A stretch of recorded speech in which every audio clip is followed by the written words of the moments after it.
Le film commence avec un homme nommé Niels Dickmann. Il est conducteur de chasse-neige dans une petite ville de montagne enneigée, responsable de la propreté et de la sécurité des routes. Le fils de Niels, Ingvar, travaille dans le service de fret de l'aéroport local. Le soir de la cérémonie de remise des prix, Ingvar doit travailler et ne peut pas assister aux célébrations avec ses parents. Après avoir terminé son travail, Ingvar se rend dans les vestiaires pour se changer. Pendant ce temps, Niels et sa femme assistent à la cérémonie de remise des prix, où le dévouement et le travail acharné de Niels lui valent le titre de citoyen de l'année. D'autre part, deux hommes armés enlèvent Ingvar à la sortie du travail et le forcent à monter dans une voiture. À l'intérieur de la voiture, ils lui injectent une dose mortelle de drogue. Finn, l'ami d'Ingvar, est également dans la voiture et semble battu par les hommes. Alors que les deux hommes s'enfuient avec eux, Finn parvient à s'échapper, profitant d'un moment de distraction de la part des agresseurs. Les hommes essaient de lui tirer dessus, mais il s'échappe. Le lendemain, Niels et sa femme sont choqués lorsqu'ils identifient le corps de leur fils à la morgue. Le rapport d'autopsie de la police conclut qu'Ingvar est mort d'une overdose. Niels refuse d'accepter cette conclusion, insistant sur le fait que son fils n'est pas un toxicomane. Cependant, la police rejette ses inquiétudes, lui disant qu'elle a vu de nombreux cas similaires où les parents refusent de croire que leurs enfants ont un problème de drogue. Après avoir quitté la morgue, la femme de Niels est accablée de chagrin, incapable de comprendre qu'Ingvar ait pu être impliqué dans la drogue. Après les funérailles, Niels, désespéré, trouve une arme sur son lieu de travail et s'apprête à mettre fin à ses jours. Au moment où il s'apprête à appuyer sur la gâchette, Finn, qui s'était caché dans les environs, se révèle. Il avoue qu'il n'a jamais voulu que les choses se passent ainsi. Il révèle ensuite qu'il travaille pour un gang de trafiquants de drogue et qu'il est au courant des cargaisons de drogue qui transitent par l'aéroport. Finn explique qu'il a volé un paquet de drogue dans l'une de ces cargaisons. Lorsque le gang s'est rendu compte de la disparition de la marchandise, il a soupçonné Finn et Ingvar, car ce dernier avait manipulé les bagages contenant la drogue. En réalité, Ingvar n'avait aucune connaissance de la drogue. Niels, furieux d'apprendre cela, presse Finn d'en savoir plus. Sous les questions incessantes de Niels, Finn révèle le nom d'un membre de gang, Jaap, qui l'a contacté. Ce soir-là, fort des informations fournies par Finn, Niels part à la recherche de Jaap. Niels rencontre Jaap et lui demande s'il connaît Ingvar, mais Jaap fait semblant de ne pas le connaître. Lorsque Jaap comprend que Niels cherche les ennuis, il le menace en montrant le pistolet qu'il porte à la ceinture, suggérant à Niels de rentrer chez lui et d'y rester. Voyant l'arme, Niels recule de quelques pas, ce qui fait croire à Jaap qu'il a peur. Cependant, à l'improviste, Niels s'élance vers l'avant et frappe Jaap, le prenant par surprise. Il continue à le frapper jusqu'à ce que le visage de Jaap soit ensanglanté.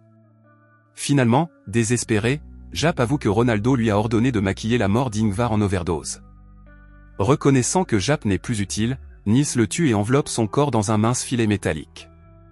Il le jette ensuite sous une cascade, en s'assurant qu'il ne sera pas découvert.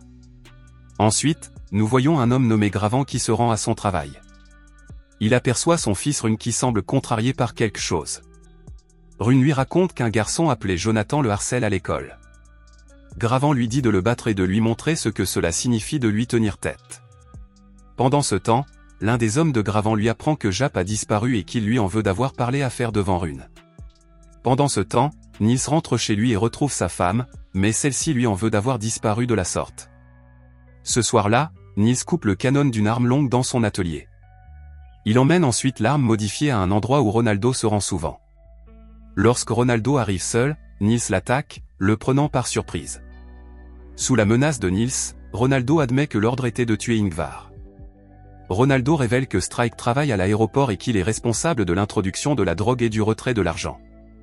Niels vérifie l'identité de Strike à partir d'une photo et, après avoir confirmé l'information, tue Ronaldo avant de jeter son corps dans la cascade. Au volant de son chasse-neige, Niels suit Strike qui vient de recevoir un chargement de drogue. Pour ne pas éveiller les soupçons, Niels emprunte un chemin de traverse. Après s'être assuré qu'il est hors de vue, il réapparaît soudainement et bloque le chemin de Strike, créant une barrière qui empêche Strike d'avancer. Niels sort d'un chasse-neige et s'approche de l'avant de la voiture de Strike. Il fait mine de reculer, donnant l'impression de vouloir s'enfuir, mais sans crier gare, Niels lance une attaque surprise sur Strike. Il prend Strike par surprise et commence à le frapper. Même dans cet état de vulnérabilité, Strike refuse de dire à Nils qui est son patron, gardant le secret bien gardé malgré la raclée qu'il vient de recevoir. Épuisé par le combat et réalisant que la résistance de Strike est plus forte que prévu, Nils décide de changer d'approche. Il vide la voiture de Strike de toute sa drogue et la laisse tomber sur la neige, observant les paquets s'éparpiller sur la surface blanche. 3 membres du gang ont disparu et 15 kilos de drogue se sont envolés. Il se rend compte que des actions aussi audacieuses ne peuvent être menées que par un autre gang, les Serbes, connus pour leur intrépidité et leur réputation impitoyable dans le trafic de drogue. Les Serbes introduisent de la drogue dans la région chaque semaine, ce qui fait d'eux un gros problème. Gravan, le chef du gang, demande à ses hommes de se rendre à l'aéroport et de capturer l'un des Serbes afin d'obtenir des informations importantes sur leurs opérations de drogue. Ils parviennent à capturer un Serbe qui vient de recevoir une cargaison. Bien qu'ils essaient de le faire parler en utilisant des méthodes dures, il refuse de dire quoi que ce soit. Gravan se met en colère parce qu'il n'obtient aucune réponse. Dans sa colère, il tire sur l'homme, le tuant sur le coup. Après avoir appris les meurtres, Nils se sent perdu et cherche désespérément des réponses. Il va trouver son frère Eagle, qui connaît très bien le monde criminel. Nils espère qu'Eagle pourra l'aider à découvrir des informations importantes sur ce qui est arrivé à Ingvar.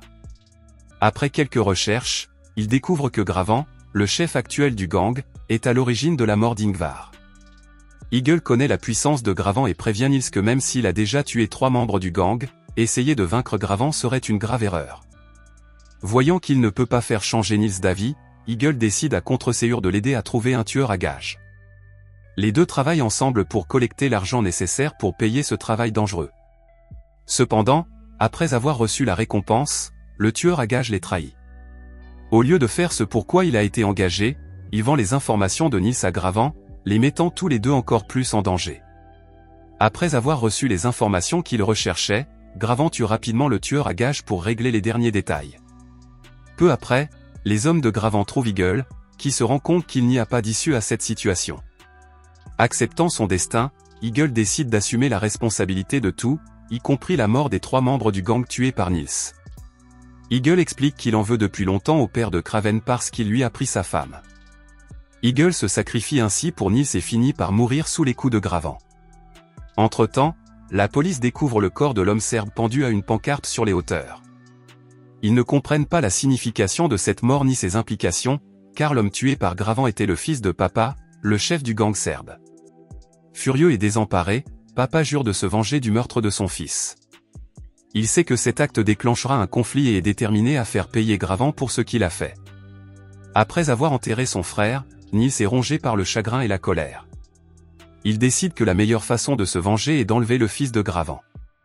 Il commence à surveiller l'école où va le fils de Gravan, planifiant soigneusement son prochain coup. À l'insu de Nils, son père a la même idée.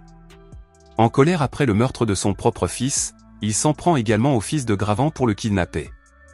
Après avoir découvert qu'il a accidentellement tué le fils d'un chef de gang rival, Gravan tente désespérément d'arranger les choses.